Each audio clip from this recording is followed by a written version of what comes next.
चलो, so we are back again with our next video. Okay. तो शुरू करने से पहले थोड़ा सा याद कर लेते हैं कि लास्ट लेक्चर में हमने क्या किया था, ताकि आज क्या करना है पता चल जाए। तो अभी भी हम कहाँ रुके हैं? ऑक्सीडेशन नंबर पे। आपको लगे कि मैंने बहुत ऑक्सीडेशन नंबर किया, लेक्चर 1 से शुरू किया था, लेक्चर नंबर 4 पे आ गए हम। अभी भी oxidation number, oxidation number, oxidation number. लेकिन इतना ऑक्सीडेशन नंबर मैं इसलिए कर रही हूँ क्योंकि बिना ऑक्सीडेशन नंबर के आपको नहीं पता चलेगा रेडॉक्स रिएक्शन में कहाँ पे कौन सा किस में चेंज हो रहा है, ऑक्सीडेशन हो रहा है या रिडक्शन हो रहा है। You won't recognise without knowing oxidation number of the given elements. Okay, सो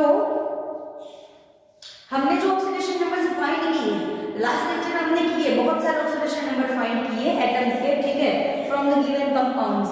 लेकिन उन सारे में जो आपने क्वेश्चन एग्जांपल का किया और एक्सरसाइज का क्वेश्चन नंबर 1 किया, उन सब में हमने फॉर्मूला यूज करके ऑक्सीडेशन नंबर फाइंड किया।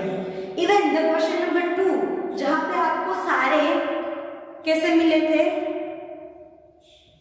ऑक्सीडेशन नंबर, होल नंबर नहीं थे, वो कैसे नंबर थे सारे हमारे पास? फ्रैक्शनल अमाउंट थे, है ना, यानी कि किसी के ऑपोजिट में कुछ हुआ, किसी के डिवीजन में कुछ हुआ करता था। लेकिन आपके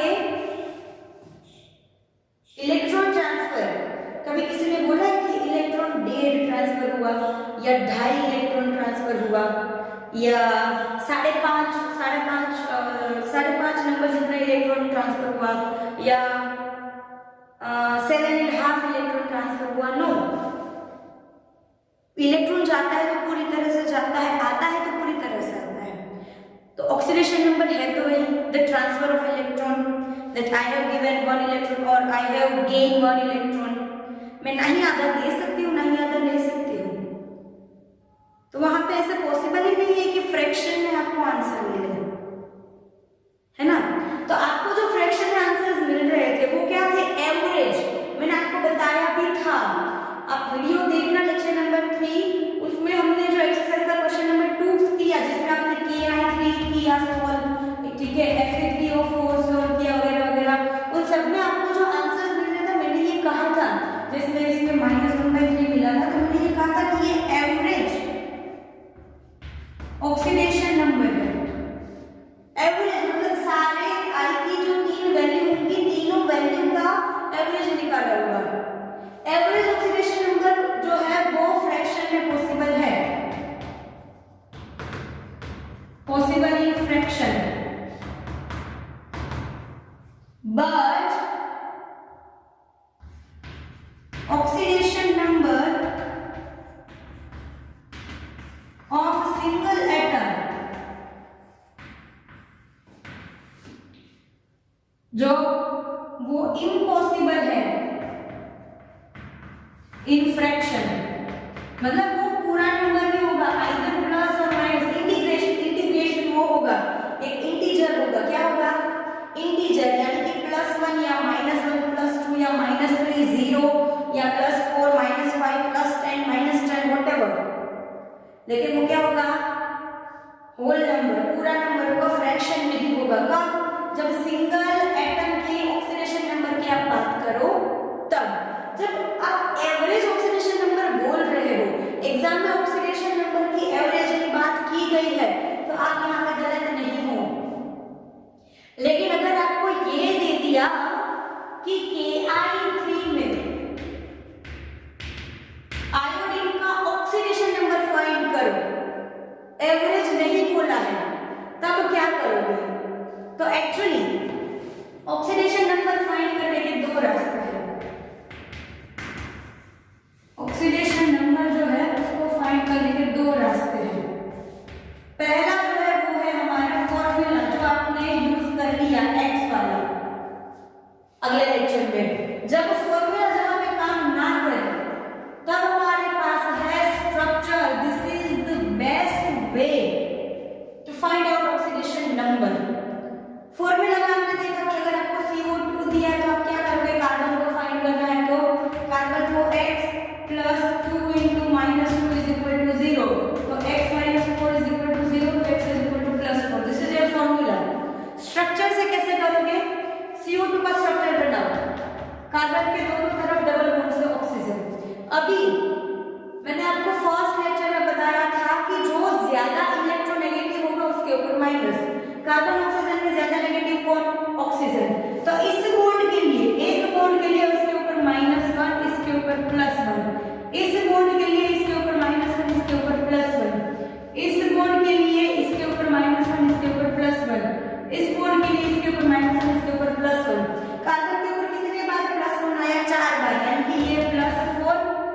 -2, ये -2। ये हुआ स्ट्रक्चर का तरीका।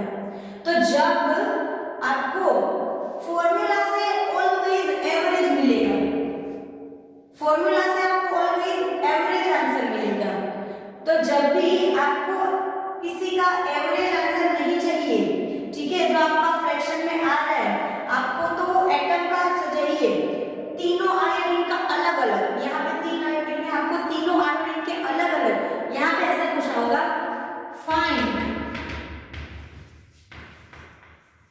every possible oxidation number of iodine, मतलब कि आयोडीन 3 है, तीनों के जो ऑक्सीडेशन नंबर पॉसिबल है, तीनों के तीनों फाइंड करो, नॉट द एवरेज, एवरेज नहीं, तीनों के जितने तीनों के अलग अलग खुद के जो ऑक्सीडेशन नंबर है मुझे तीनों के लाके दो, ठीक है। तब क्या करोगे, तब फॉर्मूला स्ट्रक्चर जो है वो आपकी हेल्प करेगा, ठीक है। तो आपको लगेगा कि अरे मैडम सबके स्ट्रक्चर्स हमें कैसे आएंगे, so you don't have to worry. आपके JEE नीट में या बोर्ड्स में जितने पॉसिबल ऐसे स्ट्रक्चर्स है जहां पे आपको स्ट्रक्चर का और फॉर्मूला का अलग अलग, वरना देखो CO2 में दोनों का सेम आंसर मिला, तो ऐसे बहुत कम एलिमेंट होते हैं, उसमें से भी बहुत कम आपको एग्जाम में पूछे जाते हैं जिसमें स्ट्रक्चर और फॉर्मूला के आंसर्स अलग अलग आते हो, यानी कि एवरेज और सिंगल का दोनों का अलग अलग वो आंसर पूछेंगे। कोई एक either in JEE NEET either in your board exam एक ऐसा क्वेश्चन आएगा, लेकिन ये जितने करवाओगे उन्हीं में से होगा, okay. So you don't have to worry at all, सिर्फ जो जितने स्ट्रक्चर्स मैं बनाने को सिखा रही हूँ उतने सीख लो, ठीक है। चलो, तो हम कुछ ऐसे मॉलिक्यूल्स ले रहे हैं जिनके हम एवरेज ऑक्सीडेशन नंबर फॉर्मूला से फाइंड करेंगे और स्ट्रक्चर से सिंगल के फाइंड करेंगे, ठीक है। चलो, इतना लिख लिया, ओके। सबसे पहला हम एक ऐसा कंपाउंड ले रहे हैं, वो है C3O2। सबसे पहला हमारे पास है C3O2। पहले इसका स्ट्रक्चर कैसा होगा देख लो, ठीक है। C3O2, तो बीच में तीनों कार्बन होंगे, देखो oxygen, double bond carbon, double bond carbon, double bond carbon, double bond oxygen, सबकी वैलेंसी कंप्लीट हो गई। ऑक्सीजन की 2 वैलेंसी, ऑक्सीजन की 2 वैलेंसी, कार्बन की 4, कार्बन की 4, कार्बन की 4, है ना, ऐसे लग रहा है बेच रही, एक कार्बन की 4 वैलेंसी, एक कार्बन की 4 वैलेंसी। चलो, सो सबकी वैलेंसी कंप्लीट हो गई, ओके। नाउ इस स्ट्रक्चर में आपको तीनों कार्बन की, मुझे कार्बन का इधर ऑक्सीडेशन नंबर फाइंड करना है, ठीक है। तो सबसे पहले मैं तीनों कार्बन का अलग अलग ऑक्सीडेशन नंबर फाइंड करती हूँ। ये कार्बन जो है वो 2 ऑक्सीजन से, एक ऑक्सीजन से जुड़ा है डबल बॉन्ड से, तो इन दोनों डबल बॉन्ड को कौन खींचेगा, ये ऑक्सीजन, क्योंकि ये ज्यादा इलेक्ट्रोनेगेटिव है, तो इसकी तरफ से इसके ऊपर आएगा -2, इसके ऊपर आएगा +2, इस कार्बन के ऊपर +2 आ गया। अब इस तरफ के डबल बॉन्ड दूसरे कार्बन से जुड़े हैं, और जब आइडेंटिकल दोनों हो तो दोनों के ऊपर आएगा 0 0। ये कार्बन यहाँ पे भी कार्बन से जुड़ा है तो 0 0, ये कार्बन वापस इस कार्बन ऑक्सीजन से डबल बॉन्ड से जुड़ा है तो इसके ऊपर -2, इसके ऊपर +2। तो आपको कितनी वैरायटी मिली, ऑक्सीजन तो -2 पे मिला है, कार्बन देखो कार्बन की क्या क्या मिली, +2, 0 एंड +2। इसका एवरेज निकालो, एवरेज क्या होगा, 2 + 0 + 2 / 3, तो 4/3,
वो लेते हैं Br3O8। इसका स्ट्रक्चर क्या होगा? ब्रोमीन की यहाँ पे ब्रोमीन कर दो सबसे पहले, ठीक है। अभी डबल बॉन्ड O स्ट्रक्चर के लिए ना आप मुझ पे बस आज आंख बंद करके भरोसा करो कि ऐसा इसका स्ट्रक्चर होता है। आपको ये याद ही रखना है एग्जाम के लिए। जो एग्जाम के लिए इंपॉर्टेंस है वही मैं करवा रही हूँ और इसलिए इसका स्ट्रक्चर आपको याद रख लेना है। हो गया। इसमें आपको ब्रोमीन का ऑक्सीडेशन नंबर फाइंड करना है। So how will you find it? Electronegativity का डिफरेंस है। इस ब्रोमीन की बात करो, यहाँ पे ये ऑक्सीजन से जुड़ा है दो बॉन्ड से, तो दोनों बॉन्ड के इलेक्ट्रॉन यही खींचेगा जो इसके ऊपर -2, इसके ऊपर +2। सिमिलरली यहाँ इसके ऊपर -2, इसके ऊपर +2, यहाँ इसके ऊपर -2 +2। ये ब्रोमीन है तो 0 0। तो इस ब्रोमीन पे टोटल कितना हुआ देखो, 2 2 2 6 +6 आया। दूसरे ब्रोमीन की बात करो तो दोनों तरफ दो बॉन्ड ऑक्सीजन से है, तो दोनों ऑक्सीजन -2 ये +2 तो +2 कितना हो गया +4। यहाँ इसकी तरफ से 0, इसके तरफ से 0। इस ब्रोमीन की बात करो 6 बॉन्ड है, 6 बॉन्ड के इलेक्ट्रॉन 3 ऑक्सीजन खींचेंगे, तो यहाँ पे वापस से +6। तो 3 ब्रोमीन की ऑक्सीडेशन स्टेट्स आपको क्या मिली? +6 +4 +6। एवरेज निकालते हैं फॉर्मूला से, 3 × Br प्लस 8 × -2 = 0, 3x -8 2 16 = 0, ठीक है? नहीं, 1 2 3 4 5 6 7 8 यस। तो 3x = 16, x = 16/3। ये आपका एवरेज है। ये क्या है? एवरेज ऑक्सीडेशन नंबर, और ये सबके सिंगल ऑक्सीडेशन नंबर्स है, ये नहीं भूलना है आपको। Okay, clear? चलो तीसरा एक और एग्जांपल हम ऐसा ले लेते हैं, आपको टेक्स्ट बुक में ही दिया हुआ है। Yes, Na2S4O6। इसमें देखो कितना हो सकता है। एक तो H2S4O6 और Na2S4O6 और K2S4O6, इसमें से कोई भी हो सकता है। सब में एक ही जैसे आंसर आएंगे, क्योंकि आपने सिर्फ हाइड्रोजन को सोडियम या पोटेशियम से रिप्लेस किया है इधर। ओके, तो इसके आंसर देखते हैं हम लोग। स्ट्रक्चर बनाओ, स्ट्रक्चर कैसे बनेंगे इसके? तो इसके स्ट्रक्चर यहाँ पे सल्फर सल्फर सल्फर, चारों सल्फर आपके कैसे होंगे? लाइन में होंगे, ठीक है? या एक तरफ OH एक तरफ OH। ऑक्सीजन सारे क्लियर। अभी कितने ऑक्सीजन बचे? 6 ऑक्सीजन बचे ना, 2 ऑक्सीजन क्लियर हो गए। 8 में से क्या हो गए आपके? 2 ऑक्सीजन क्लियर हो गए। तो एक सेकेंड, O6 है ना, यहाँ पे तो और था O6, यस। तो यहाँ पे क्या करोगे? Double bond O double bond O double bond O double bond O। ये इसका स्ट्रक्चर है। अगर सोडियम होता तो यहाँ पे सोडियम, पोटेशियम होगा तो यहाँ पे पोटेशियम, ठीक है? बस यही फर्क है। इसमें अभी आपको किसका फाइंड करना है? तो सल्फर का ऑक्सीडेशन नंबर फाइंड करना है, ठीक है? सल्फर का ऑक्सीडेशन नंबर फाइंड करना है। तो क्या होगा? इस सल्फर का देखो, ये ऑक्सीजन इलेक्ट्रॉन खींचेगा क्योंकि ऑक्सीजन ज्यादा इलेक्ट्रॉन लेगी, तो इसके ऊपर -1, यहाँ से इसके ऊपर +2, यहाँ से इस सल्फर के ऊपर +2, इसके ऊपर -2, यहाँ पे +2 -2, यहाँ पे सल्फर 0, तो कितना आया? +2 +2 +1 +5, ठीक है? फिर इसका सल्फर का 0, इसका भी 0, क्योंकि बाजू में सल्फर ये बिल्कुल इसके जैसा है। तो यहाँ पे +5 आएगा, तो यहाँ पे भी +5 आएगा। तो टोटल चारों सल्फर के क्या क्या वैलेंस ऑक्सीडेशन नंबर है? 5005। अभी इसका एवरेज हम फॉर्मूला से अगर निकालें तो एवरेज ऑक्सीडेशन नंबर क्या होगा?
लेकिन स्ट्रक्चर से सॉल्व करोगे तो 5005।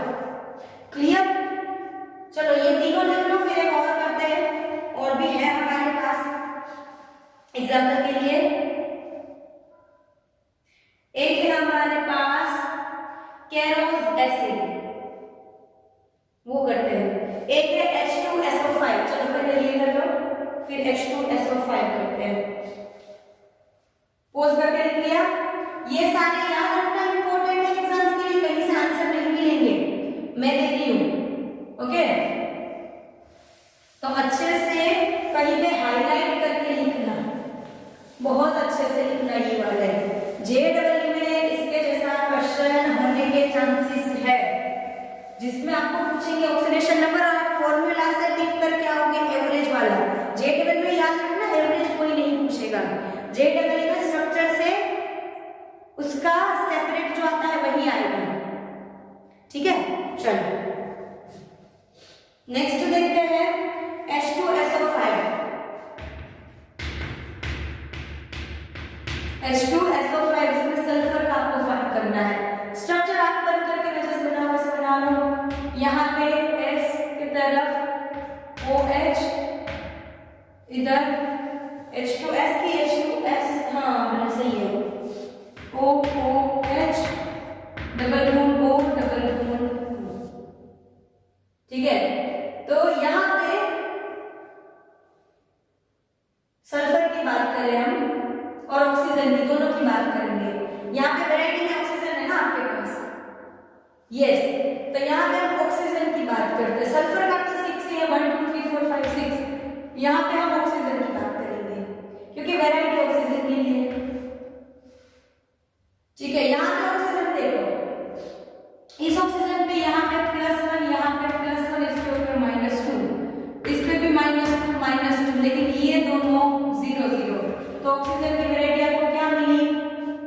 -2 -2 0 0। तो इसका जब एवरेज निकालोगे 2 × H + 1 × 6, सॉरी 2 × 1 + 1 × 6 प्लस 5 × x = 0, तो 2 1 6 + 2 8 plus 5x = 0, 5x = -8, x = -8/5। Wait,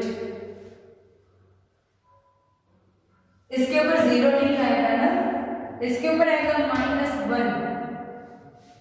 ठीक है, ये -1, इसका 0, इसके ऊपर -1 +1 -2 यस, H2 S का 6 + 2 8 and 5x, yes, this is your answer।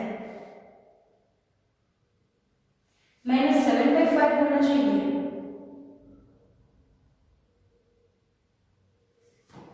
+1,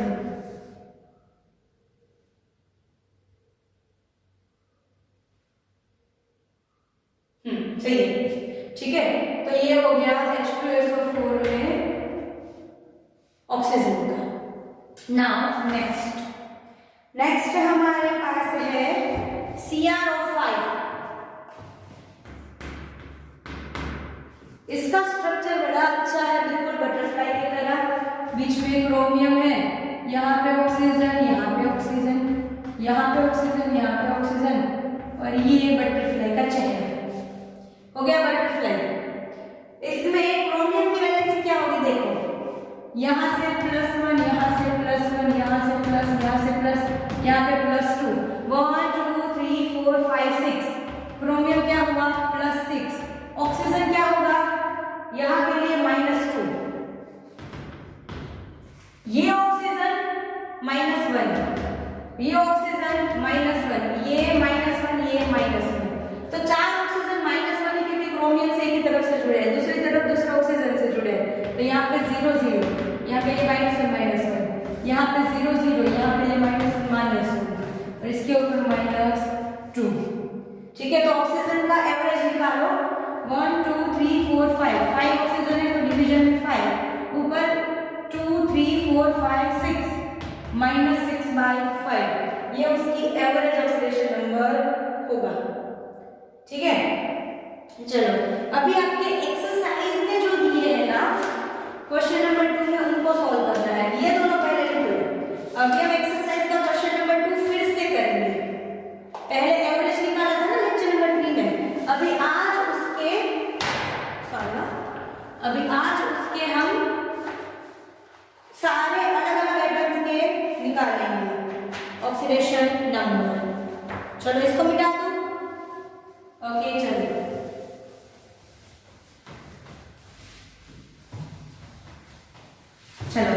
बात करते हैं क्वेश्चन नंबर 2 में। First KI3।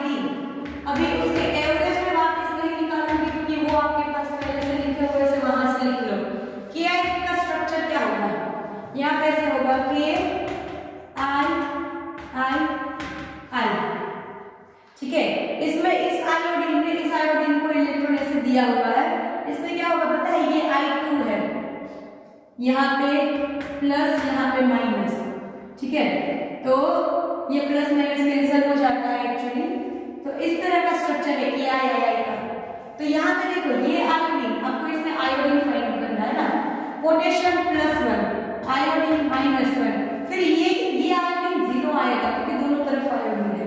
ये आयोडीन भी 0 आएगा। तो यहाँ पे आपको आयोडीन की क्या क्या ऑक्सीडेशन नंबर्स मिले? -1, 0 एंड 0। क्लियर? लेकिन इसका एवरेज क्या आएगा? -1/3 आपको पता है। सेकेंड देखो, उसमें H2SO6 हमने अभी किया। सेकेंड जो है वो हमने अभी किया H2SO6, तो वो नहीं करना है। थर्ड देखो Fe3O4। ये एक्चुअली दो चीजों का मिक्स है, FeO × Fe2O3। ठीक है, तो इसमें आप दोनों के अलग अलग फाइंड करो। FeO में आपको ये फाइंड करना है। FeO में Fe क्या होता है? +2 और Fe2O3, ये दोनों हमने फाइंड किए हैं हमारे एग्जाम्पल में। इसमें Fe होता है +3, तो IM की वैरायटी आपको क्या मिली? +2 एंड +3। ठीक है, चलो नेक्स्ट देखते हैं। फोर्थ नंबर का C2H6 या CH3CH2OH। CH3CH2OH। ठीक है, इनके स्ट्रक्चर बनाओ।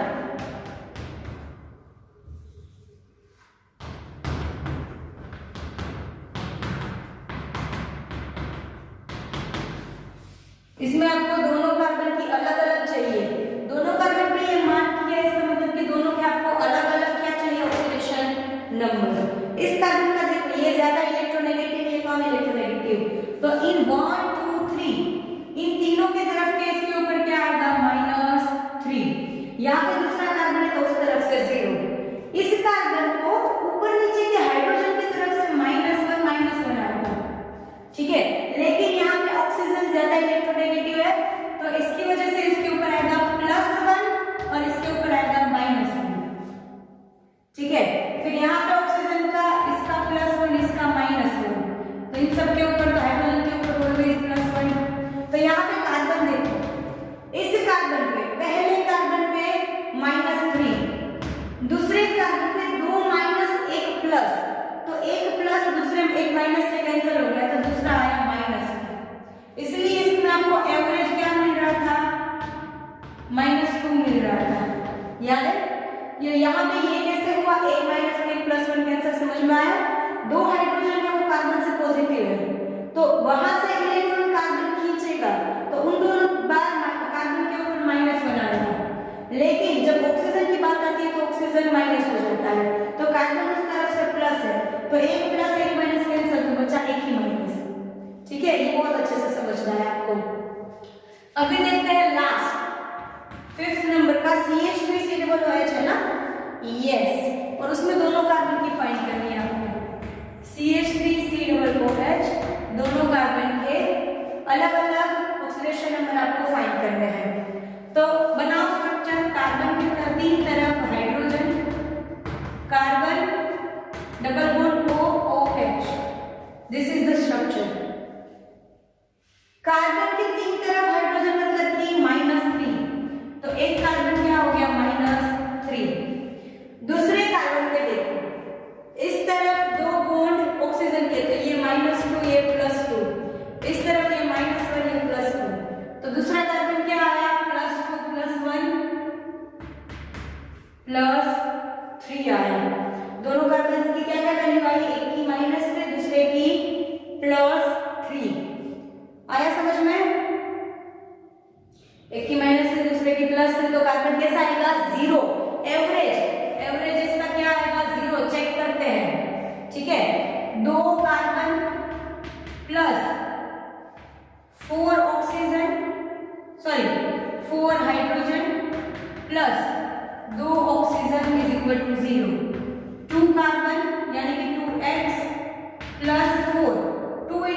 ओके, तो ये समझ में आया स्ट्रक्चर बना के किस तरह से अलग अलग एटम जो है उसकी एक ही एटम कार्बन ही है, लेकिन आजू बाजू एनवायरमेंट में क्या है उसके अकॉर्डिंग उसकी दो अलग अलग ऑक्सीडेशन वैल्यूज मिल रही है।